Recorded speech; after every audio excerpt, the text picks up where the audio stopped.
బండి సంజయ్ నిజంగానే మొగోడైనట్టయితే, నిజంగానే కేంద్ర హోంమంత్రి అయినట్టయితే, నిజంగానే నైతికత ఉన్నట్టయితే, దమ్ము ధైర్యం ఉన్నట్టయితే ఆ అడ్డమైన అధికారి ఎవడు, వాని పేరు ఎందుకు చెప్పట్లేవు బయటికి?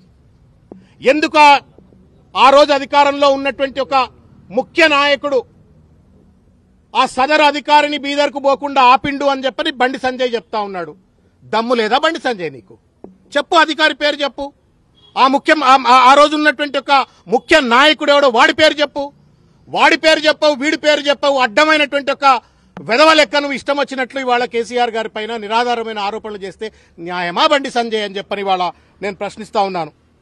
ఇవాళ దేశ అంతర్గత రక్షణకు బాధ్యుడైనటువంటి ఒక హోంశాఖకు మంత్రిగా ఉండి కుక్కతో ఒక గుండ్రాయి కట్టినా చక్కగా కాదన్నట్టుగా ఇవాళ బండి సంజయ్ గారు వ్యవహరిస్తా ఉన్నారు.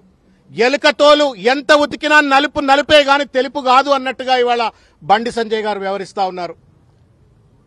అల్జిమర్ వ్యాధి ఉందేమో బండి సంజయ్కి, అర్థం కావట్లేదు. కరీంనగర్ కార్పొరేటర్ కాదు అయ్యా నువ్వు, కరీంనగర్ గల్లీ లీడరు కాదయా నువ్వు. ఢిల్లీలో పార్లమెంటు సభ్యుడివి, ఢిల్లీలో కేంద్ర మంత్రివి. కరీంనగర్ కార్పొరేటర్ కాదు బండి సంజయ్, నువ్వు కరీంనగర్ ఎంపీవి. ఈ సోయి మరిచి ఇవాళ ఇష్టం వచ్చినట్టు మాట్లాడుతూ ఉండు. నేను ఇంత పరుషంగా మాట్లాడను, కానీ మాట్లాడవలసిన అవసరం ఏర్పడతా ఉంది. ఎందుకంటే ఉన్నతమైనటువంటి ఒక పదవుల్లో ఉన్న వాళ్ళు ఆరోపణలు చేసినప్పుడు ఆ ఆరోపణలను సహేతుకంగా రుజువు చేయవలసిన ఒక బాధ్యత వాళ్ళపైన ఉంటుంది. వెనకటికి ఒక ఎర్రోనికి మల్లెపువ్వు ఇస్తే ఎక్కడో పెట్టుకుని వాసన చూసినట్టుగా ఇవాళ అంత పెద్ద కేంద్ర మంత్రి పదవిని నరేంద్ర మోడీ కట్టబెట్టి, భారతీయ జనతా పార్టీ కట్టబెడితే ఆ పదవిలో కూర్చొని వాడెవడో అడ్డమైనోడు ఏదో చెప్తే ఇంకెవడో అడ్డమైనోడు ఇంకేమో చెప్పిండు అని చెప్పని అడ్డమైన భాషలో అడ్డదిడ్డంగా బండి సంజయ్ మాట్లాడుతూ ఉంటే నవ్వాలనా ఏడవాలనా సిగ్గుపడాలనా అర్థం కావట్లా.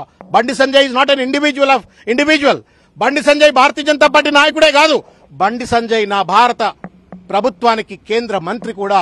ఒక మంత్రి హోదాలో ఉండి తెలంగాణ తొలి ముఖ్యమంత్రి, ఇవాళ శాసనసభ్యుడు, leader of the opposition, Telangana జాతిపిత కేసీఆర్ పైన ఇష్టం వచ్చినట్టు ఆరోపణలు చేస్తూ ఉంటే సిగ్గు శరం లేదా బండి సంజయ్ నీకు? అసలు నువ్వు లా చదువుకున్నావా? లా చదువుకోపోయి అసలు నీకు చదువచ్చా చెప్పు నాకు. నీకు చదువు రాదని అనిపిస్తా ఉంది. సిగ్గు ఎగ్గు లేదు బండి సంజయ్కి.